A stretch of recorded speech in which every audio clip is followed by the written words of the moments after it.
하나님의 큰 은혜가 오늘도 또 이 한 주간 역사되기를 주님 이름으로 간절히 축복합니다.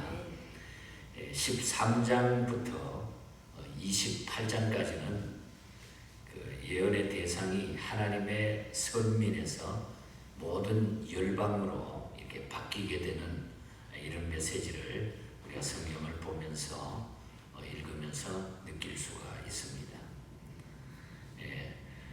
이는 하나님이 이스라엘만이 아닌 온 세상과 역사의 주관자이심을 보여주는 그런 말씀인 것입니다.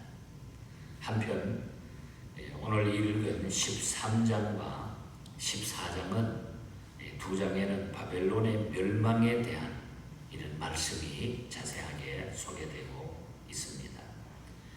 바벨론은 이 아수르 지배를 받은 작은 나라였지만 나중에 아수르를 정복하고 또 유다를 정복해서 아주 강력한 이런 나라가 되었죠.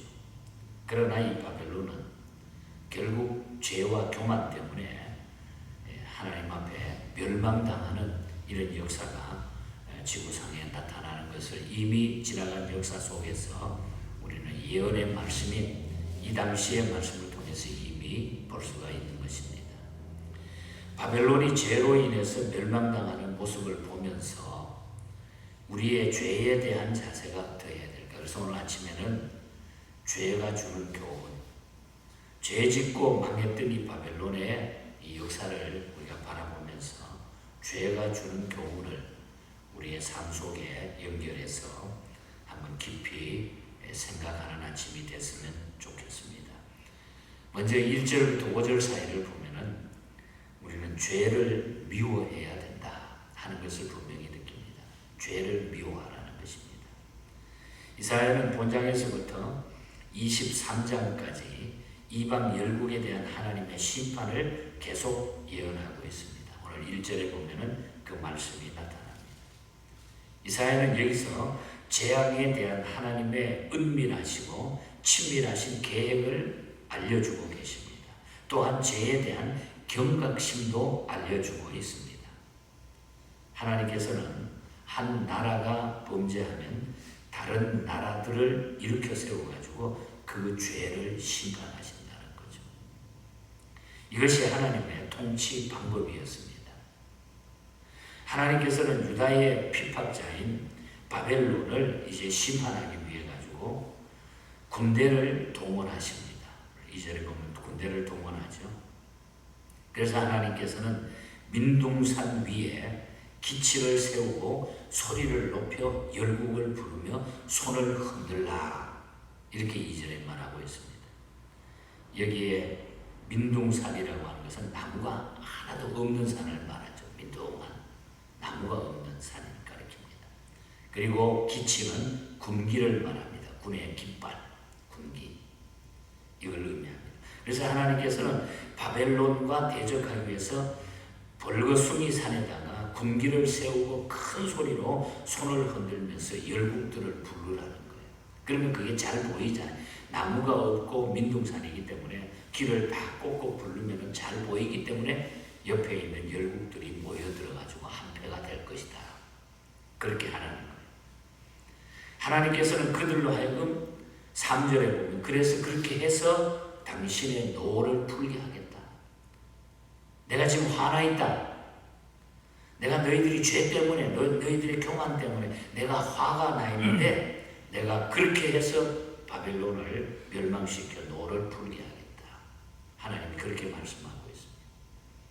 메대와 바사의 사람들은 바벨론의 심판을 위해서 예비해 둔 자들이었다.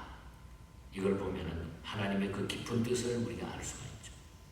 때때로 하나님께서는 택한 자들에게 일을 시킬 때 어떤 의미에서 그들을 구별하신다고 하는 사실을 우리는 기억해야 됩니다. 하나님께서는 이들을 모으시고 그래서 다 검열하셨어요. 4절에 보면 군대를 검열하려 하십니다. 다 모아가지고 군대를 검열까지 하십니다. 하나님의 진노의 변기로 바벨론을 치기 위해서 멀리 땅 끝에서부터 사람들이 막 왔다고 그랬어요. 5절에 보면 뭐라 그럽니까? 무리가 먼 나라의 산을 끝에서 왔으며 곧 여호와의 그의 진노의 병기와 온 땅을 멸하려 함이로다. 5절에 그렇게 여기 히브리인들 관념 속에는 메대와 바사인들은 아주 먼 나라로 생각을 했습니다. 그래서 멀리 있는 메대와 바사인들까지 왔다는 그런 얘기죠.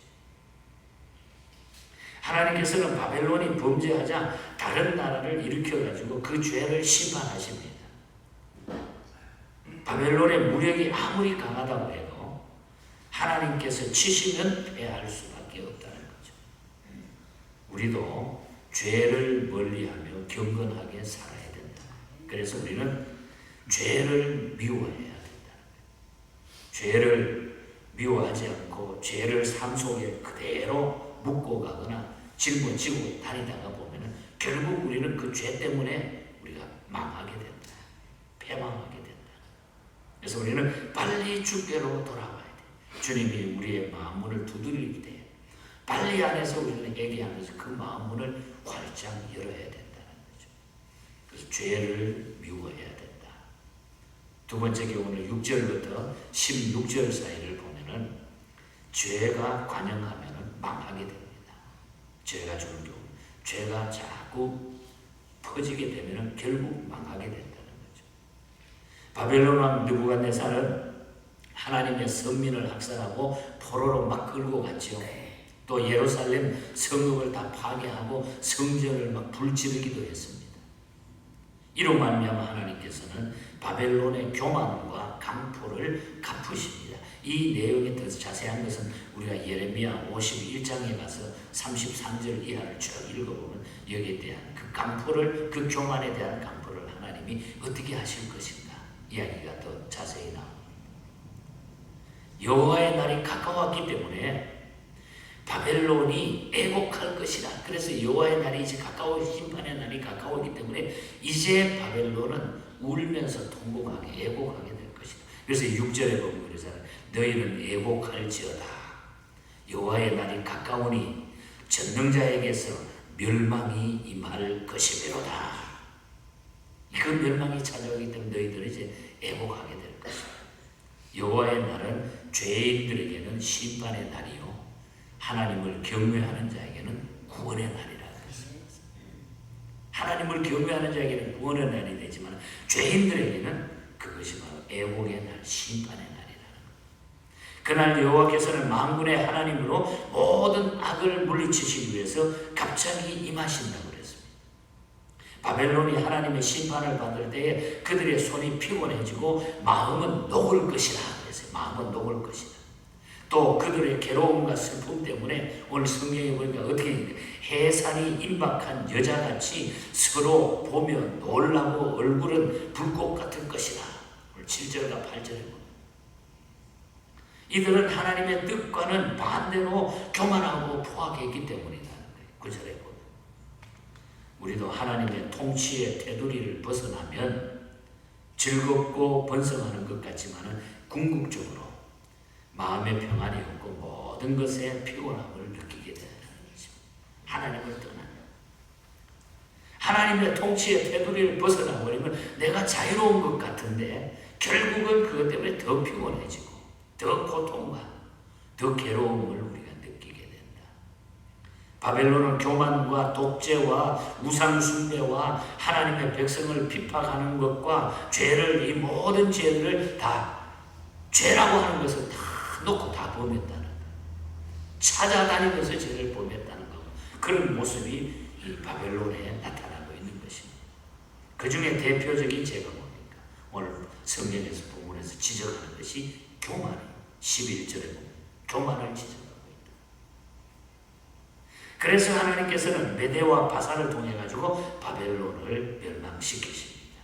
그대로 이 말씀 그대로 메대와 바사에 의해 가지고 바벨론은 멸망당하게 되죠. 역사적으로 하나님께서 진노하시는 날에 하늘이 막 진동하고 땅이 흔들린다 그랬죠. 13절에 이때는 일반 은총마저 중단이 되는 거예요. 이 지구촌에 하나님이 주시는 믿는 사람이든 누구든지 다 이 누릴 수 있는 일반 은총을 이것까지도 하나님은 다 중단시켰어요. 사람들은 철저하게 아주 버림받게 될 것이고, 특히 얼마나 끔찍한지 16절에 보면 어린아이까지 완전히 죽임을 당하는 것, 바벨론의 완전한 멸망을 의미하고 있는 것입니다. 16절에 그들의 어린아이들은 그들의 목전에서 메어침을 당할 것이고, 그들의 집은 노략을 당하겠고, 그들의 아내는 욕을 당하리라. 얼마나 비참한 꼴이 그들에게 벌어지느냐. 하나님의 무서운 심판이 그렇게 임한다는 거죠. 오늘 나와 우리 교회, 우리 나라의 교만이 무엇일까? 우리 스스로의 교만이 무엇일까? 우리가 한번 이 아침에 생각해 보는 것이 나에게 주시는 은혜가 아닌가. 말씀을 통해서 그렇게 깨닫게 됩니다. 죄악이 간영하면 망하게 됩니다. 죄악이 잘하면 망하게 돼 있어요.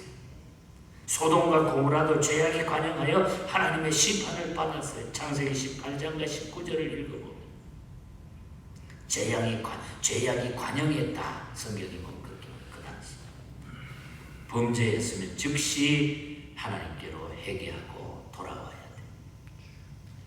이것이 바로 죄가 우리에게 주는 교훈입니다. 끝으로 오늘 읽어드리지 못했습니다만 17절부터 22절까지의 내용을 보면 죄의 결과는 너무너무 비참하다는 거죠. 죄의 결과에 대한 말씀. 열국의 영광이라 자랑하던 큰 나라, 그렇게도 강하고 의리양양했던 바벨론의 부귀영화는 다 사라지는 거예요. 17절은 다 사라지게 돼요. 바벨론의 자손이 멸망을 당하게 되었습니다. 18절에 그 자손들이 멸망을 당했어요. 열국이 우러러보는 모든 영광을 받았지만 순식간에 소돔 고모라가 되어버리고 말았어요. 19절에 보면 소돔 고모라처럼 되어버리고 말았다. 백성은 무참히 찢기고 화려한 성은, 바벨론은 죄의 결과로 참으로 참담한 비참한 그런 꼴이 되어버리고, 바벨론은 한패하게 돼가지고 거기에는 들 짐승들만 우글거리는 거처가 됐다. 그래서 20절과 21절을 한번 읽어드리면 20절에 보면 그곳에 거주할 자가 없겠고 거처할 사람이 대대에 없을 것이며, 아라비아 사람도 거기에 장막을 치지 아니하며 목자들도 그곳에 그들의 양떼를 쉬게 하지 아니할 것이요, 오직 들 짐승들이 거기에 엎드리고 부르짖는 짐승들이 그들의 가옥에 가득하며 타조가 거기에 깃들이며 들량이 거기서 뛸 것이요. 사람들은 다 멸망해버리고 짐승들만 그냥 거기에 놀고 있더라. 비참한 죄의 결과는 참으로 참담하다는 것입니다. 돈이 있고 권력이 있고 건강과 학식이 있다고 교만해서는 안 된다는 거예요. 하나님께서는 교만한 인간이나 나라를 비참하게 치신다는 거예요. 우리는 모든 삶 가운데 하나님 중심적으로 살아야 된다. 오늘 결론은 하나님 중심으로. 그리고 우리가 잘못을 계속 우리가 범하고 살지만 우리의 마음을 언제나 주님이 두들길 때 열 수 있는 자, 내 모든 것들을 내려놓을 수, 이 자들이 행복한 자들. 어떻게 우리가 예수님처럼 다 살 수는 없지만, 그러나 언제나 우리는 나를 돌아보고 그 주님이 항상 내 마음에 오실 수 있도록 마음 문을 열고 사는 것입니다.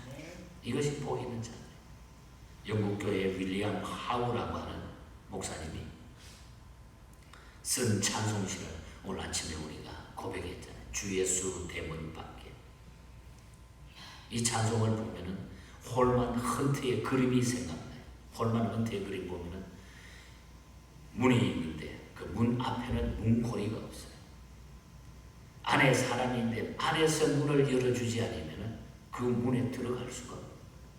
바깥에는 문고리. 예수님이 우리 문 밖에 와서 계시면서 우리의 마음문을 놓고 하는데 안쪽에서 내가 열지 않으면 주님이 오실 수 없다고 합니다. 이게 홀만 헌트의 유명한 그림이죠.